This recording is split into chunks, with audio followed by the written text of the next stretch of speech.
The residents of Klipspruit and Pimville were under siege by an unknown man in 2012.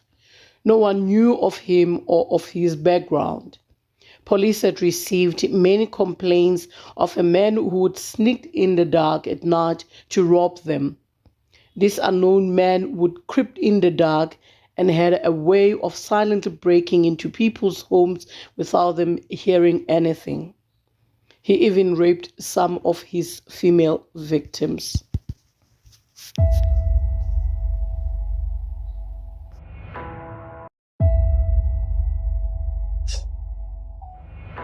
Okay, my name is Kensani Msibi. Um, Currently residing in Pretoria, Soweto. My first experience with the whole concept of one man was when I was still residing in Pimville, Soweto.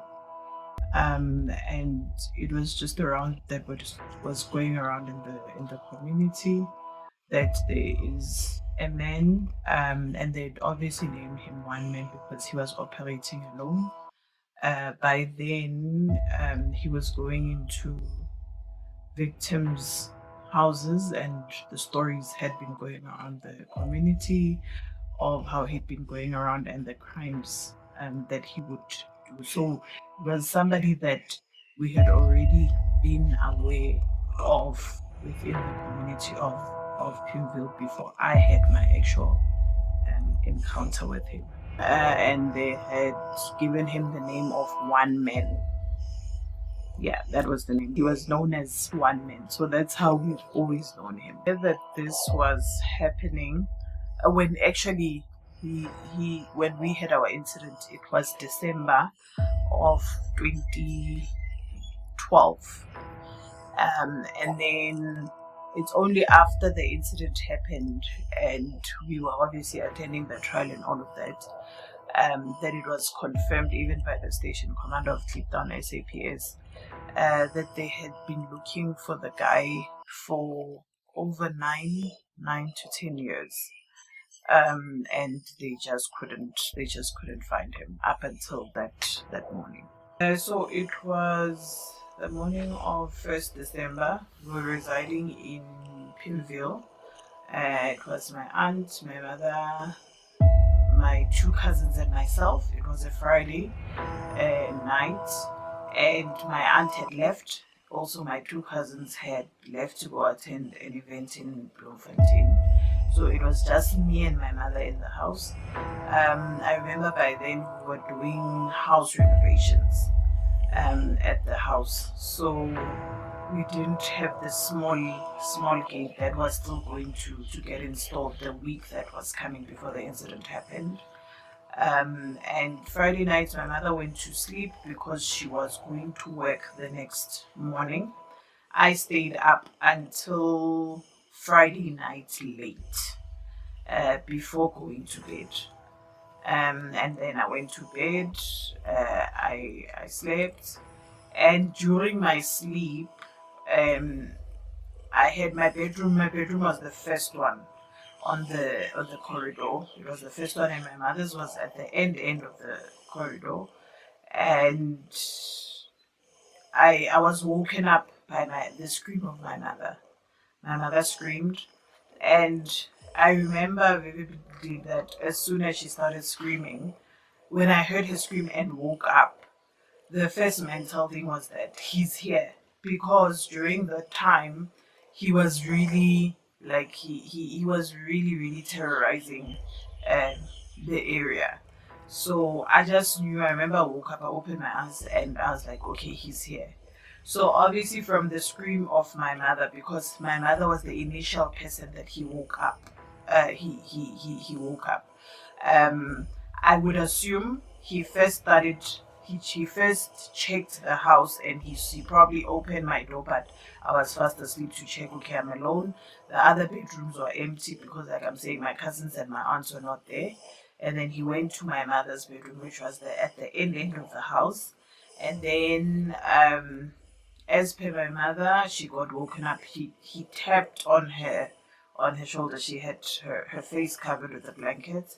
Then as she opened, she saw an unknown man. She then screamed, and I think obviously it alarmed him to say, I'm probably gonna wake up, because by the time I woke up, I was not even out of the bed. He was back in my room, pointing a gun at me. And then he said, so he liked doing this shh like thing to just to signal that don't scream or anything. That's all he did. And then he took me to where my mother was, from my bedroom to where my mother was. We got there, and I remember I sat next to my mother, and I was half naked. And I remember he signaled to me in disgust for me to get dressed. So I took the blanket as we were sitting with my mother, and I just covered myself with the blanket. And then he started asking up my phone, like, where are the phones? Um, it was just me and my mother.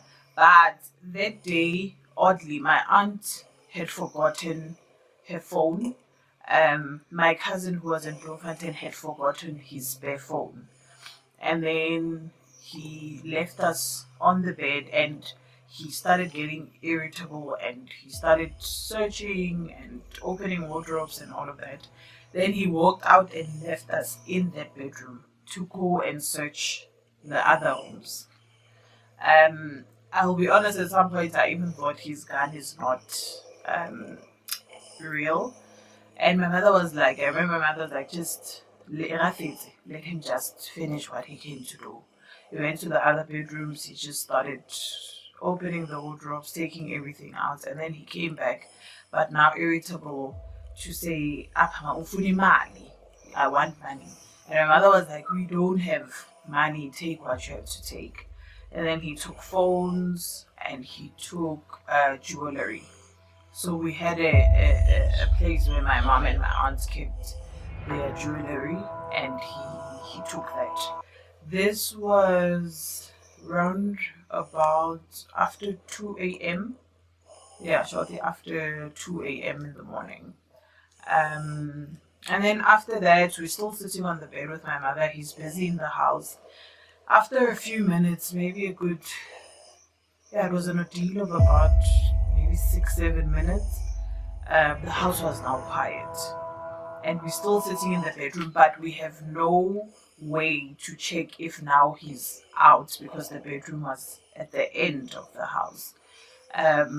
So I just took that leap of faith to go peep if we were now out. He was now out. I checked the rooms, quickly ran into the other rooms, and he was gone. I then grabbed my gown, and then we ran off to the streets. We started shouting. The neighbors came out.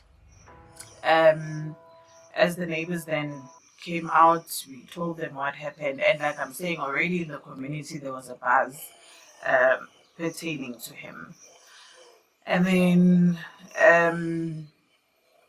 we called one of the neighbors started to drive out with hope that, okay, he's one guy with a backpack, we'll probably find him along the way.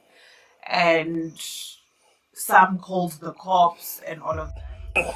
Within I think maybe an hour, Clip Down SAPS came. It was a van. We told them what happened.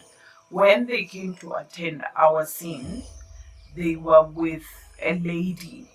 I remember she was bruised on her hands, like bleeding from her hands and her legs.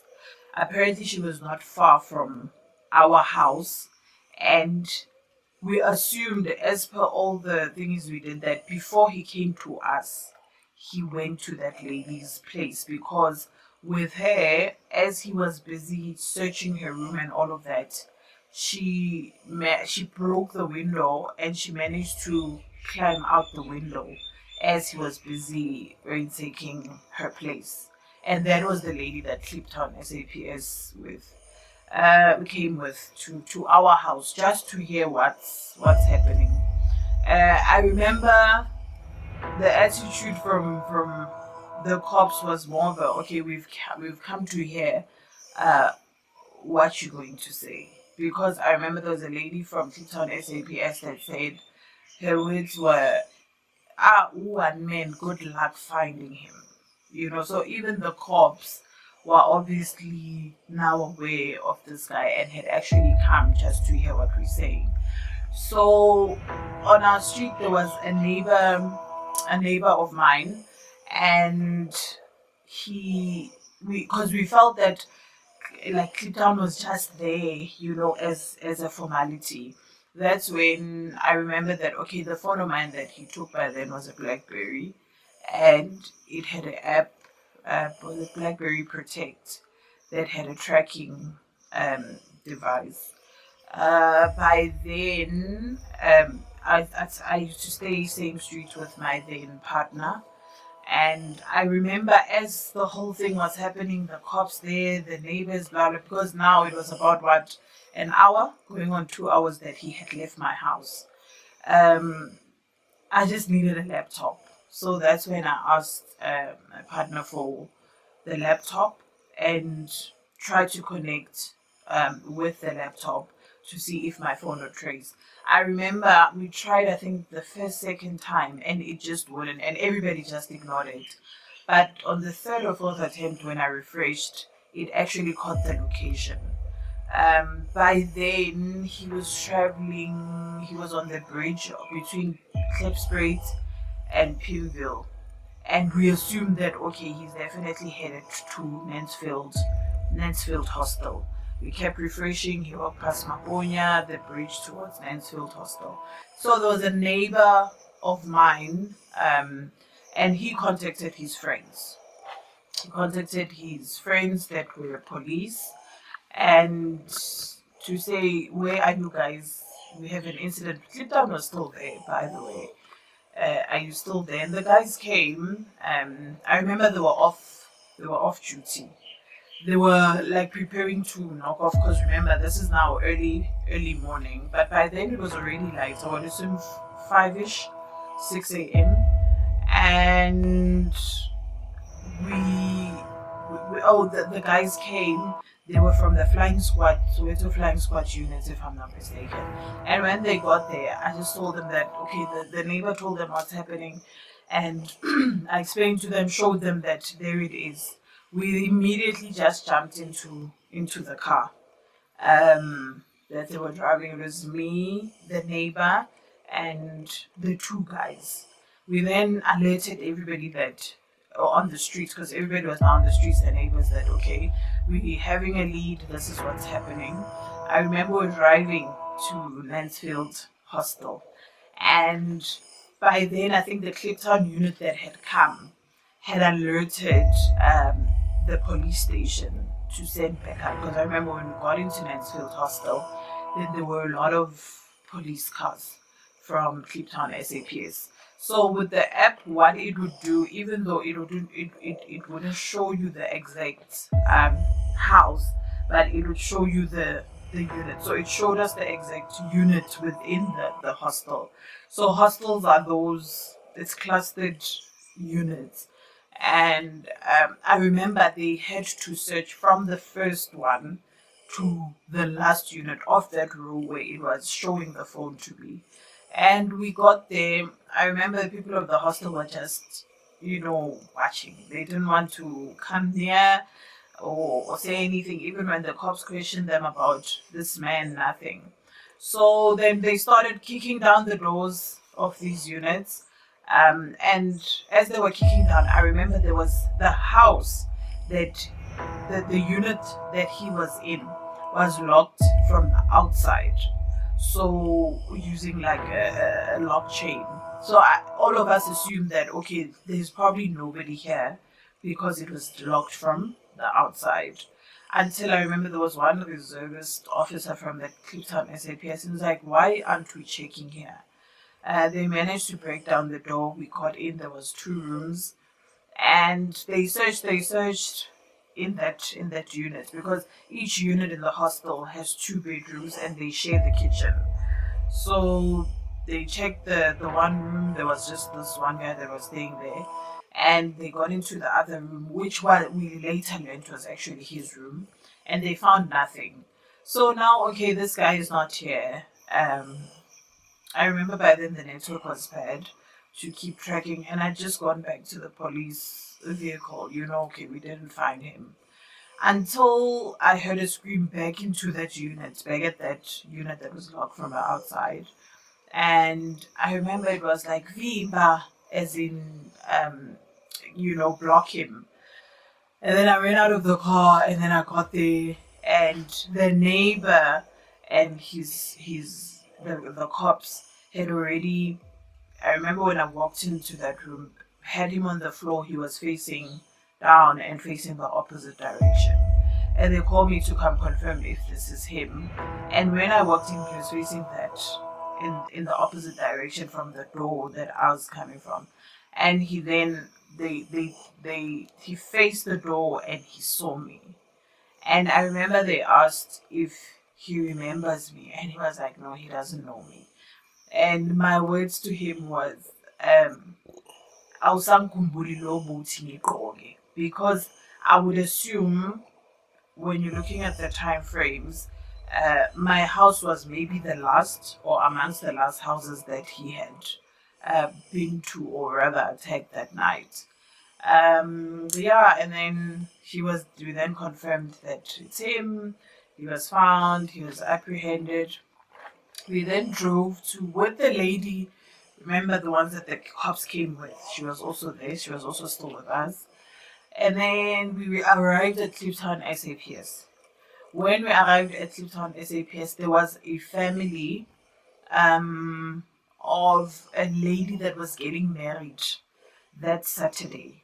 And that Friday night, they were busy with the wedding preparations, the peeling of the vegetables and all of that. He held me on gunpoint on the 1st of December while I was cooking at the wedding. It was about 4:30 in the morning.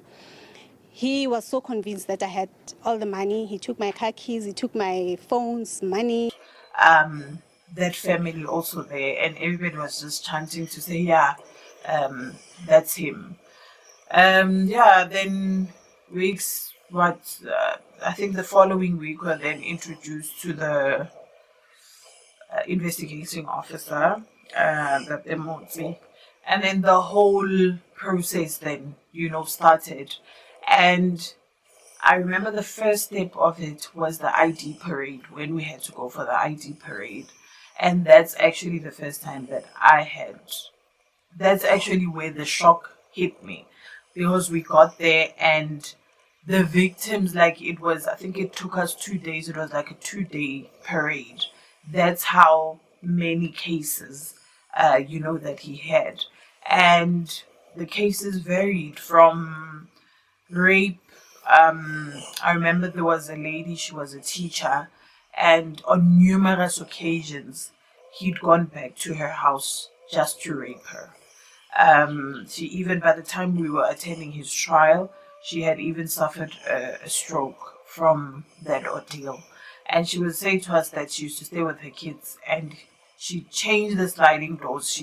But he'd always have access to her house. And she says eventually she was like, it's fine, do what you have to do. It's fine, rape me, just don't hurt my kids. So he'd gone back to her house numerous times. We learned of a lady. So other targets, some of his crimes included maybe people chilling outside the yard, and he'd get in the car.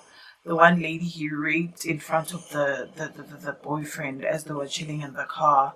There was a 9-year-old girl that stayed with the grandmother, and he got into the house. He wanted phones. They were a very disadvantaged family, and he didn't find a phone. And he was like, "Okay, I'm not going to leave without anything here."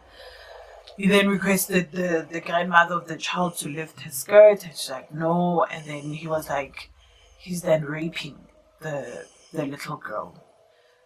He raped the little girl. The little girl's brother walked in from wherever he was and found him in the process of raping the girl, and he shot and killed the brother of the girl.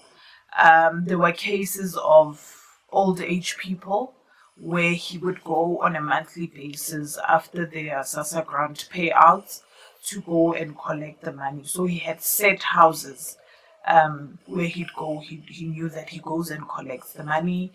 He has houses where he came, he robbed them, he stole the phones, and then he would come back and ask for the charger, maybe days later, to ask for the charges of the phones that he'd stolen, and he'd find that those people had bought new phones and still take even, those phones.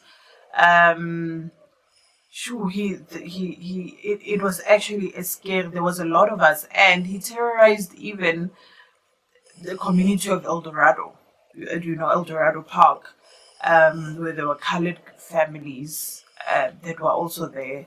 And yeah, the parade day was actually when I saw how lucky, my mother and I had been, when you actually hear the stories of all the other, victims. And I remember the station commander by then had said it actually had become an embarrassing thing for him to go and attend his provincial meetings, because then he always used to ask that, how are you failing, to capture this just one guy that's terrorizing the community, so much. I remember as well vividly his room was, when we got there, it had buckets of what we'd assume or of muti, like he had a stash of buckets of muti, and obviously other items and all of that. There was a gun that was discovered there and all of that. And just to revert back, in the room where they had found him, so he hid himself under a TV stand that was covered in a cloth, That's why as they searched the room, they couldn't have found him until I think one of the guys lifted that cloth and they saw that he actually hid himself just under that TV stand. So yeah, the ID parade for many families was trauma all over again, of seeing this guy repeatedly, that had repeatedly come back to their houses. There was police officers that were there where he'd also robbed their house. I remember there was a JMPD couple that from Pimville as well, that he had gone into their house, obviously to also rob. So you went there and it was every form of, person that this man, had actually terrorized. We then started the whole trial process. Remember the advocate by then was Advocate Mdlolo, and we're attending at the Pambridge court. And when the trial started, I remember when we attended the first trial. Okay, we went through the bail hearing, and then he was denied. He was denied bail. I stand to be corrected, but I think he had a total of 200, just over 200 cases. I remember that Motsi would battle when he would attend court, because those dockets were always in the boot, of his car in large numbers. We then started to attend, the bail was denied, and then we started attending his actual trial. And I remember the first time we were at Pambridge, his family was there. So he had his wife, his brothers that would attend.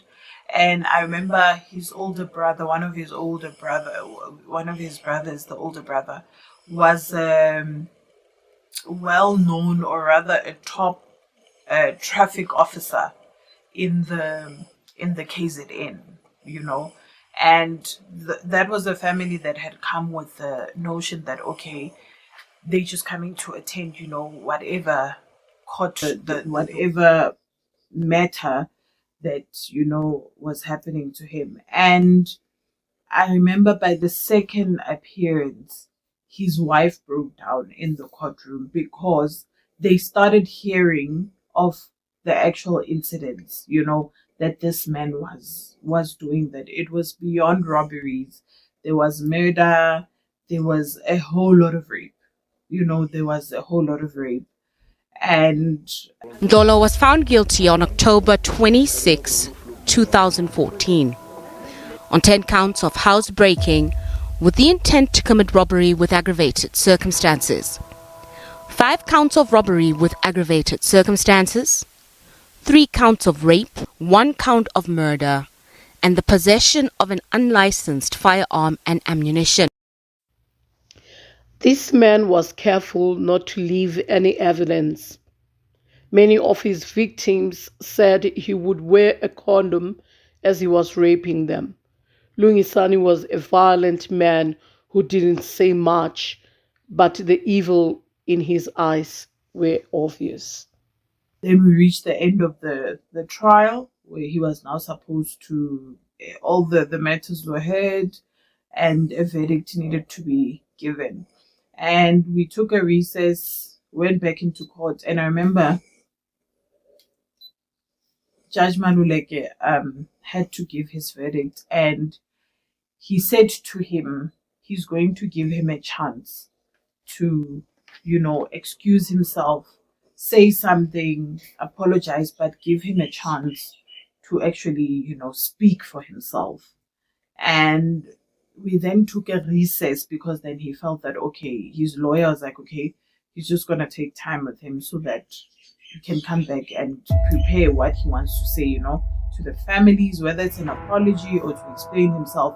And by then, his family had now stopped attending court because I think from learning, what he was doing and all of that, because I remember his elder brother, the one that I'm saying is a traffic officer, at some point, he came to us as the victims during recess, and he apologized for his brother's doings.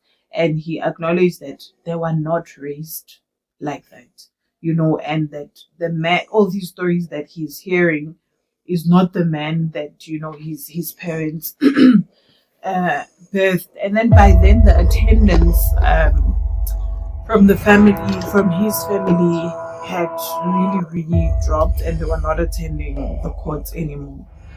And then during recess, to give him a chance for him to speak for himself or apologize and all of that, we were done with recess. We go back to the courtroom. I think it was 2015. I think now it was on about 2014, 2015. And we hear that he'd escaped from the Palm Ridge, holding cells. And the verdict is now set out by Judge Maluleke. We're just here waiting to hear that, the sentencing and all of that. And we're told that that man escaped. So now he'd seen our faces, he'd heard all these things, and now this man is proper outside. Which is why, one of the reasons why my mom and I actually moved. So hardly even a year after the incident, we changed houses, and we came to stay where we stay now. And then he escaped. In 2014, while in the process of court attendance, the man escaped custody and he was never found for the next 4 years and would later be arrested in another unrelated robbery in 2018. One man seemed to be relieved to hear of the passing of Judge George Maluleke, who was the presiding judge in 2014 on his case, and asked his lawyer for the case to restart from the beginning. But caretaker Judge Rata Mokgoatlheng was not having it and said in a precedented way that Judge Maluleke already left the judgment written before his passing, and his job was just to read out the judgment and the sentencing. And I don't know, I think years, maybe 3 years later, where we'd even forgotten about it, we then got a call from Tate Motsi, and he was like, no, he'd been apprehended again for a crime that he was committing in the East End. And when they were thinking, then it came up that, okay, this is the culprit for such and such a case. and then he was transferred back this side. So now we're going back to court. But luckily, so by then the initial judge that was presiding the whole thing had passed away. Soweto serial criminal innocent Lungisani Mdlolo, known as One Man, will serve 4 life sentences and 240 years in prison. Mdlolo terrorized the Klipspruit community. He raped and robbed women in their homes between July and December 2012. He was convicted in 2014, but before he could be sentenced, he escaped from custody. Described as an unrepentant criminal who refused to accept responsibility for his actions. In total, you are therefore sentenced to 3 life sentences, and you are also sentenced to 240 years imprisonment. And all these sentences are ordered to run concurrently. The NPA welcomed the stiff sentences. He has done a sterling job in ensuring that the person who was terrorizing communities out there is sent to jail. We are pleased with the work that he has done as the NPA, and we welcome the sentence because we believe that it actually reflects our stance as the criminal justice system against such heinous crimes. He escaped in December 2014, the day he was to be sentenced by Judge George Maluleka, who passed away in 2017. Mdlolo was rearrested the following year, and his sentence that had been prepared by Maluleka was read by Judge Rata Mokgatleng. For his victims, justice has been served. It's so relieving more than anything, to learn what he did to the other people. Mine was just a piece of the iceberg. Luckily, so by then the initial judge that was presiding the whole thing had passed away, Judge Maluleke, but then he had left all his notes. So luckily we didn't have to restart the whole, case again and all of that. And yeah, I remember the judge by then, the presiding judge, said it that, okay, at least Judge Maluleke had left all his stuff and all of that. And he was sentenced. Yeah, I think he was handed, 20 life sentences.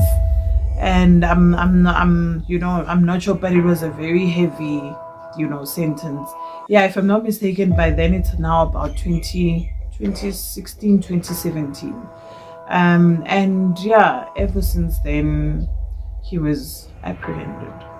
Said there was the lady, the teacher lady that I had spoken about earlier, the one that I said he'd rape her and she even suffered a stroke, but then she had passed away. From the emotional, like that thing was like, no, after, the escape, she was never okay. And she had passed away. So also the grandmother of the little girl, if I'm not mistaken, by then, had passed away. So now everybody was now proper scared. But then when we heard that he's apprehended again, and it was confirmed, he got into court, and I remember he demanded that the whole trial, starts over again. And the judge told him it doesn't work like that. Everything is here. We just continue and we give you your sentences. He claimed not to remember everything that happened and, all of that. So the sentencing now was, a bit fast. And it gave us relief that he was finally sentenced.